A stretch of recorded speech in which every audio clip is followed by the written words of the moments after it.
Yang pertama adalah dengan podcast kita bisa melatih kemampuan berbicara atau speaking skill. Halo, ketemu lagi dengan saya Sarah Neriza. Nah, kalau kamu perhatikan sepertinya sekarang mulai banyak ya orang mulai beralih membuat konten audio untuk dijadikan podcast. Nah, sebenarnya apa sih yang menarik dari podcast ini? Nah, mungkin buat kamu yang belum tahu, podcast ini dalam bahasa Indonesia disebut dengan siniar. Nah, kenapa podcast ini jadi menarik untuk banyak orang? Kalau boleh Sarah bilang sih ada 3 alasan utama kenapa podcasting ini menjadi sesuatu hal yang menarik dan menyenangkan. Yang pertama adalah dengan podcast kita bisa melatih kemampuan berbicara atau speaking skill. Jadi mau gak mau ketika kita membuat konten podcast, kita harus bisa bertutur atau bercerita, berbicara dengan rapi dan juga terstruktur. Walaupun ada beberapa podcast yang kesannya itu spontanitas atau terlihat fun karena harus ngobrol dengan beberapa orang, tapi mau gak mau sebuah podcast itu sendiri ada step-stepnya atau bisa dibilang ada bagian-bagiannya yang membuat podcast ini menjadi sebuah bentuk episode yang rapi. Ada pembukaan, ada isi, dan juga ada penutupnya. Nah, disinilah kemampuan seorang podcaster itu diuji. Jadi dia harus bisa memahami alur podcast, tapi dia juga harus bisa bercerita dengan baik. Kapan harus dibuka, kapan harus masuk ke inti, kapan harus ditutup, dan lain sebagainya.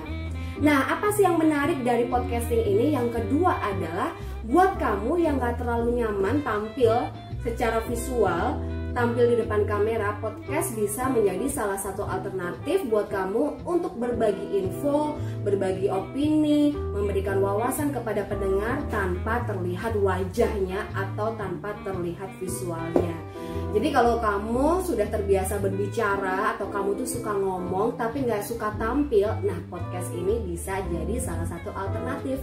Apalagi buat perempuan ya, yang biasanya ngomong 20.000 kata per hari. Nah, daripada kamu ngomel-ngomel nggak jelas, kamu bisa tuh menyalurkan bakat omel-omelmu melalui podcast. Nah, alasan yang ketiga kenapa podcasting ini menyenangkan adalah karena proses produksinya itu relatif sederhana, efisien waktu.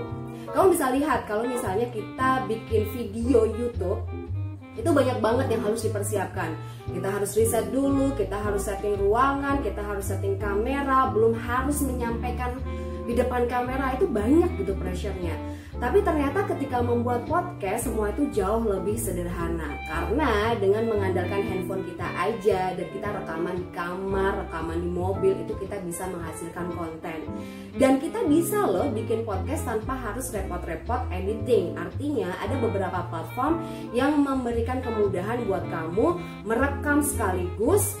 Kamu bisa nggak usah repot-repot ngedit, bisa langsung kamu submit atau bisa langsung kamu upload di platform dan jadi deh podcastmu. Nah, salah satu platform yang bisa mempermudah kamu dalam membuat podcast itu salah satu contohnya adalah Anchor.fm. Karena di Anchor.fm itu kamu bisa merekam suara, menambahkan musik, dan kamu bisa langsung mengupload suara kamu untuk dijadikan podcast sekaligus terdistribusi di beberapa platform sekaligus. Nah, mungkin buat kamu yang dulunya adalah penyiar radio atau news anchor ataupun orang-orang yang memang sudah terbiasa berbicara, podcast ini bisa menjadi salah satu alternatif yang menyenangkan buat kamu untuk berbagi ilmu, berbagi pengetahuan kepada pendengar dengan teknis produksi yang lebih sederhana daripada membuat tulisan di blog ataupun membuat video vlog. Nah, gimana? Apakah kamu sudah mulai podcasting juga? Kalau kamu sudah mulai melakukan podcasting atau membuat podcast, kasih tahu dong di kolom komentar apa sih podcastmu. Siapa tahu kita bisa saling mendengarkan, ya kan? Oke, kalau kamu suka sama video ini dan juga kamu pengen tahu video-video lain seputar public speaking, dubbing, dan juga podcasting, jangan lupa untuk subscribe channel ini. Oke?